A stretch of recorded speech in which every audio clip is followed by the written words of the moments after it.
That's right. Today's episode is brought to you by Dr. Pepper. Dr. Pepper, they're not paying me. I just love it that much. I got a Yeti sleeve too. Well, hello there.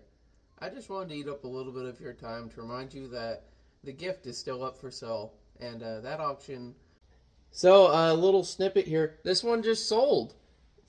So, I'll be making a donation to Valley Children's here soon and be posting that. I'm so glad this is the first one to actually sell on the channel, and I don't have to keep posting this link anymore.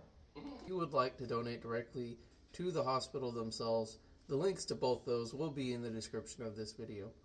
But without any further ado, let's get to some painting, huh?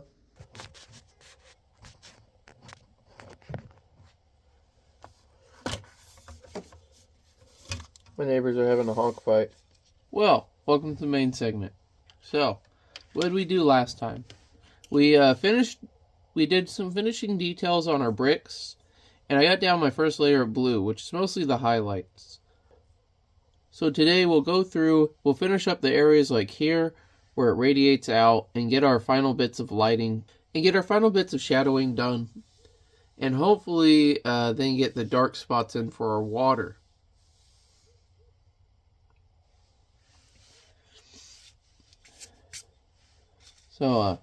So let's get wet, get wacky, get wild, go bananas. So we went the same blue we used last time. And I have the paper that I'm using to smudge on over here. I'll bring it into frame when I need to, but I'm mostly going to have it off frame today because I don't want to keep getting my hand over it. But see, I'm just going to do here, put down my color, and then pick up from there and transfer it over here.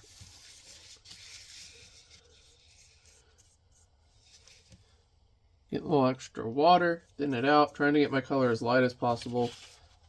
See, I got the lines and I went over. So what we're doing today is just a little bit of shadowing.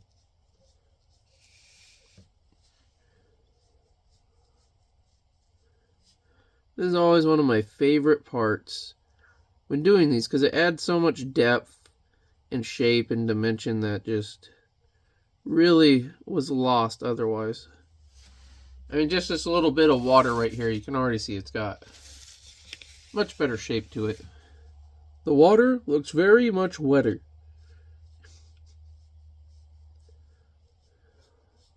I have to redo all this blue because I got part of it wet. I want it to be even when it dries. Alright, so here, what I'm going to do is I'm going to shoot out kind of like this. And I want this to be the finest point, so that's why I'm working there, because I can lift up, kind of like cutting a fade into a hair. It's getting a little dry. I'm going to get this a little more water. Go over to my old color patch. Then come back.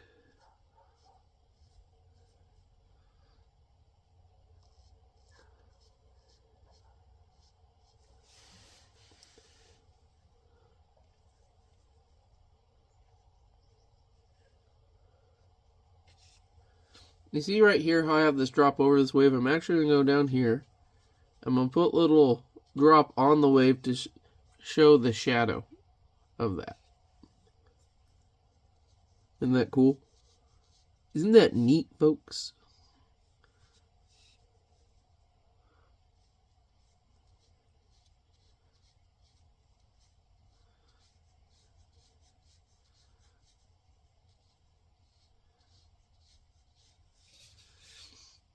See, this kind of stuff, I feel once you get in your groove, is easy to an extent because it's very pattern based. I mean, you have consistent effects that you're going and shadowing in that you used over and over again, but the problem with that as well is complacency. You might get tunnel visioned in, just trying to fill in your pattern.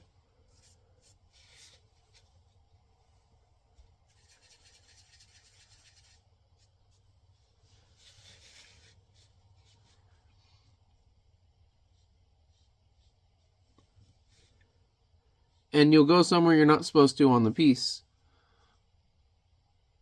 Get a little paint somewhere where it's supposed to go, like you might go into a finger or somewhere where you didn't really plan for there to be that color or shadowing.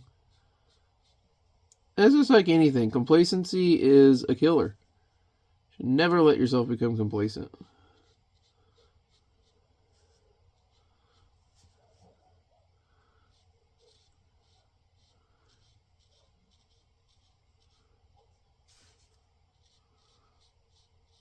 Once you do that, you really stop thinking.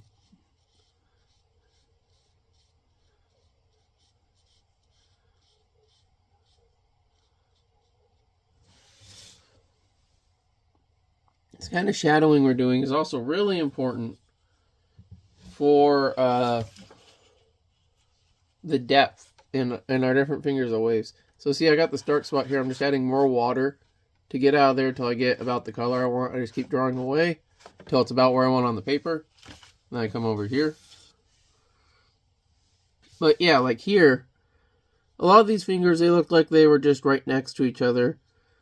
They looked more similar, but them being the shadows really helping give, the shadows are really helping give it more of a sense of 3 dimensions and overlapping space.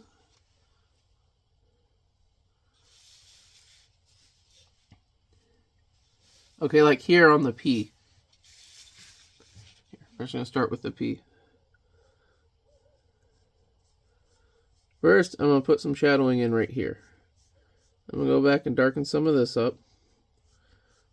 And it looks super dark right now, but that's going to lighten up in a minute as it dries. But I really want it to be consistent with what I do here and what I do here. More water. Looks like the color's the only thing that dried. Doing what I showed you a minute ago and drawing the color out to where about I want it. There we go.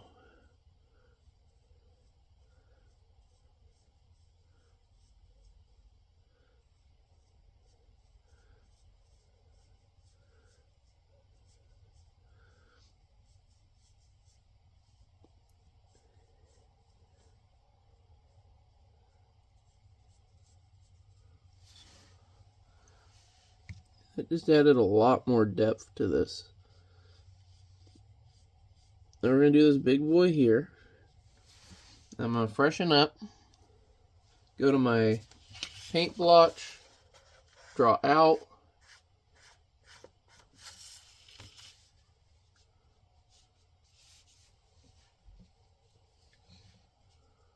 And boom, I got to plot where I want my shadow to go.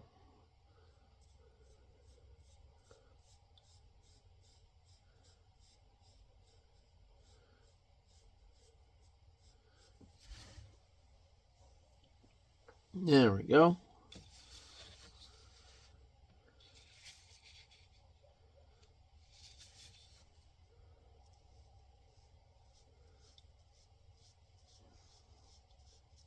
I need to talk about my light source. So, as we talked about before, light sources are very important, and you want them to be consistent. Now, what's different about this is it's a painting within a painting.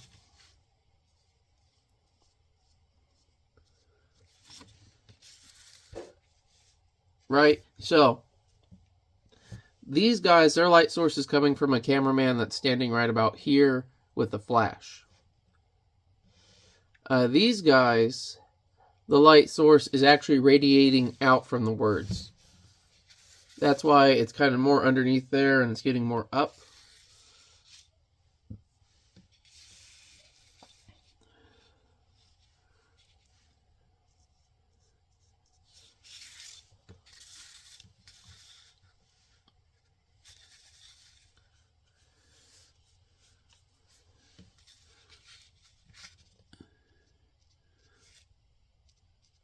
He's getting more up. There's a depressed little old man and a fat child in there.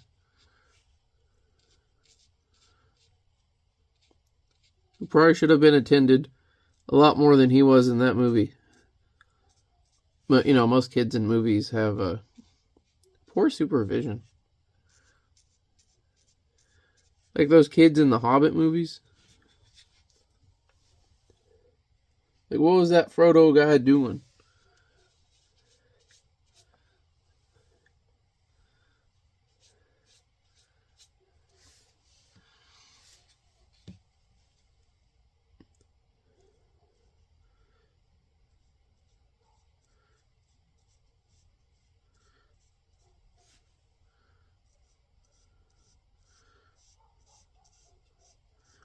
Now, people, all jokes aside, people always talk about how Sam was the hero of Lord of the Rings.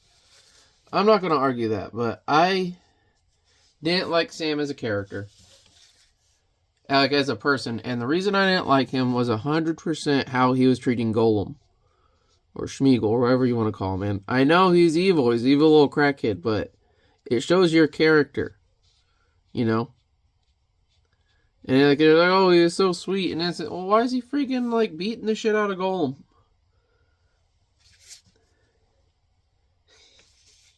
Like, seriously. Okay, so, I've done all my side wave there. Here, I'll pick it up when I'm showing you. And it looks pretty, it looks about what I want. As you can see, I'm really quick with painting compared to a lot of the other steps. I gotta tell you, I have been jazzed to do this all day, my friends. All day.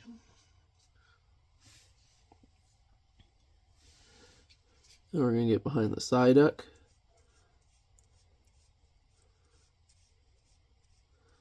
By the way, I had an idea. I want to say it now, because a lot of times, well, you know, I have to go back and watch these, and it helps me remember for myself.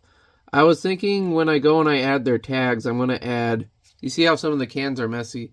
Well, obviously the yellow's not going to work on Pikachu, but adding a little blue to Psyduck's hands, because he's all like he was manhandling, he's got his little prints on there. That's actually something I could do right now. Just a little.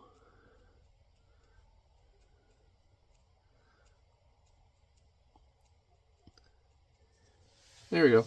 And look, I mean, that barely, I don't even know if that shows up on camera. I'll zoom in.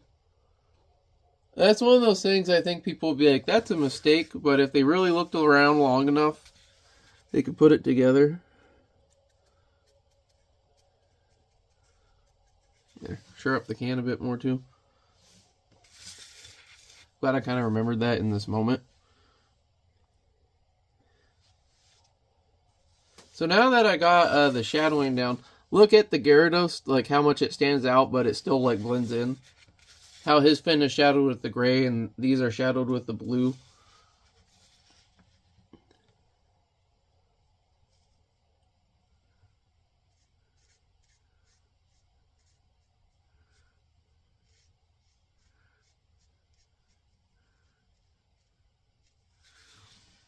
I think we got some good effects here.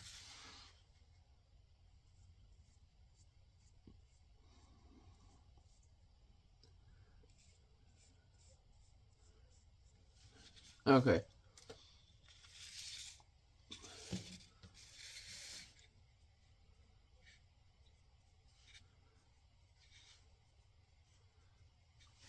Really don't have to do anything behind them. I have to do up here now and there. Spider-Man up, not normal up.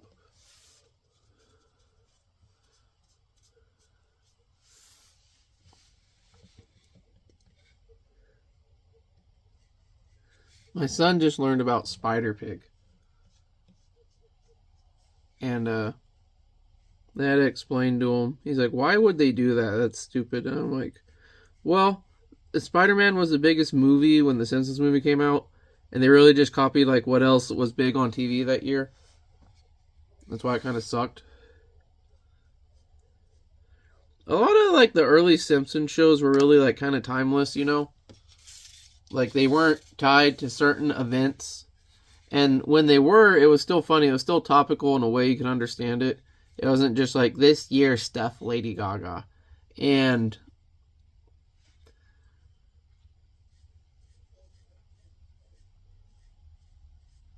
the movie, it totally was that new Simpsons, and it doesn't age well. Well, good to begin with.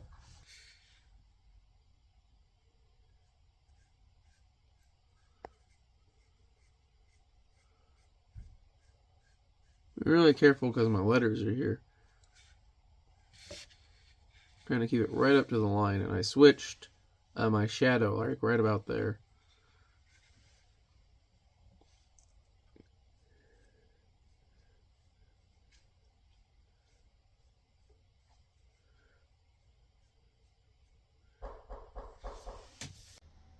I am just on cloud 9 right now. I am so happy. I was interrupted in the middle of the video to sell that painting. Well, I didn't think it'd happen this soon. Hasn't even been a month. This makes me so happy. Now I have room to hang my logo and more motivation to start on the next one for the Wildfire Relief Foundation. This is freaking great, bro.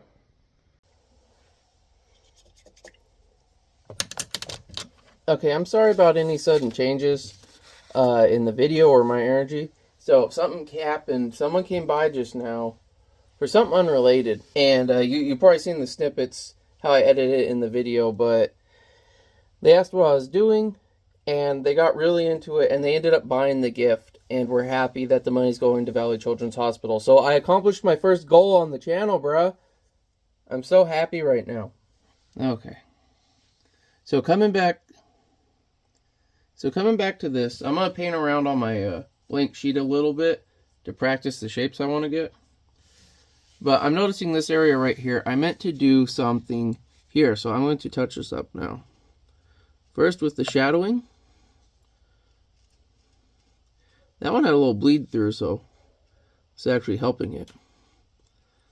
But then right here, what I want is like this.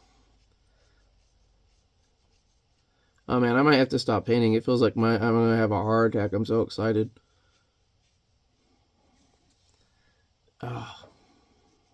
You know, I was just made a post today about like calling yourself an artist.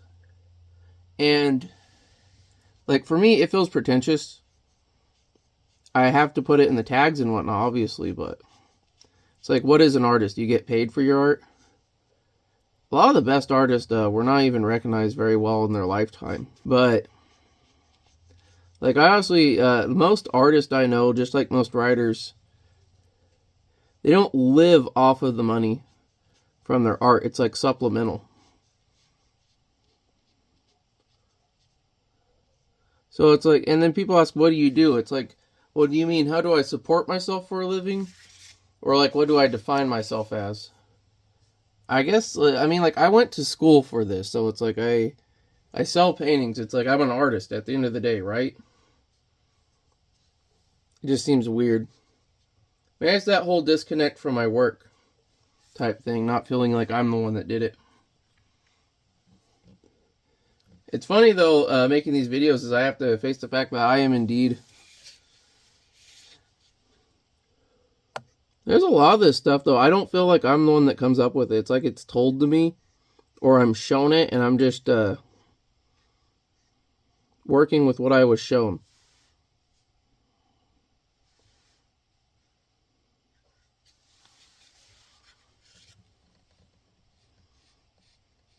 All my recipes are like that, too. I know I posted one cooking video on the channel. And I do things I'm more passionate about, which I'm very passionate about food. I will definitely post it here on the channel. From now on, this channel is about my identity as a Latin male and my pure, unadulterated passion. And if you don't understand that, you don't understand that.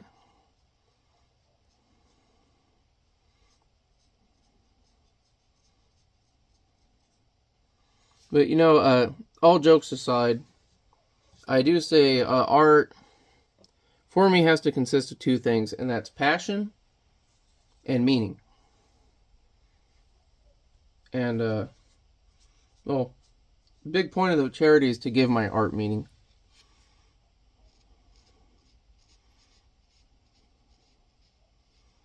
Well, I mean, also, it's, you know, like before this, I was feeling really frustrated and stuck in the world. I feel good knowing that I'm doing something that, I mean, like, sure, the money's helping out, but I think the awareness that these videos will raise for the different causes I care about are more important than anything else. Or will be more valuable than anything else, really.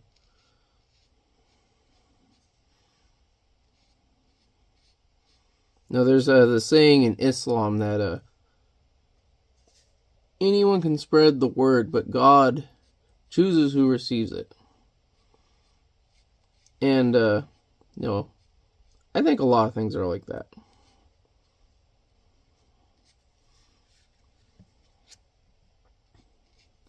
At the end of the day, if these videos get one person to go out and do something good, or hell, if it just makes your day better, like if you came home and you saw like, oh, hey, this dude posted another video, that's perfect, I'm gonna put that on in the background while I try to get my DoorDash order.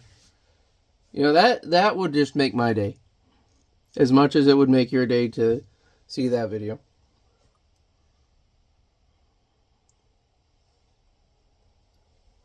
I think that's where the passion lies in my art, is my ability naively to want to change the world and affect it on however minute of a scale I can, for the better.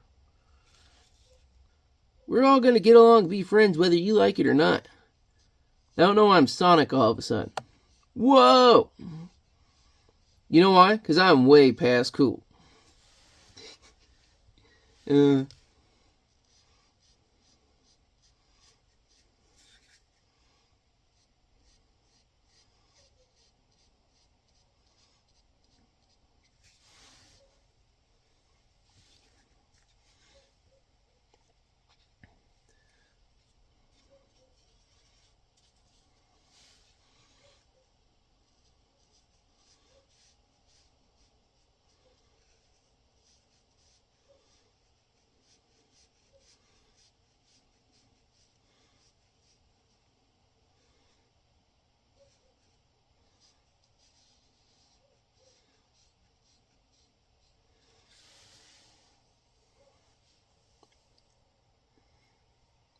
So unfortunately, I am going to be running low on time because, like I said, I had that unexpected guest who bought my painting.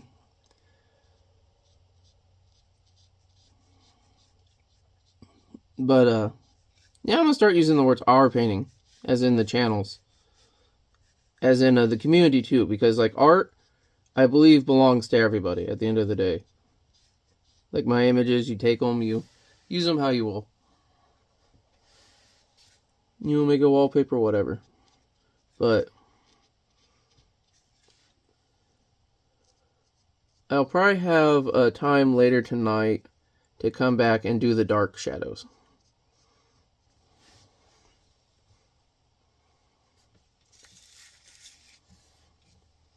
But I will probably make that a separate video.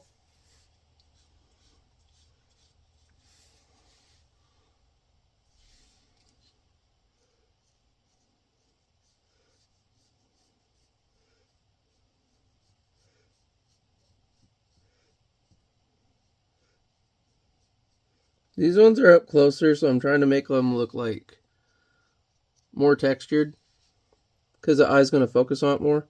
And again, I'm going kind of away from what I don't want to mess up.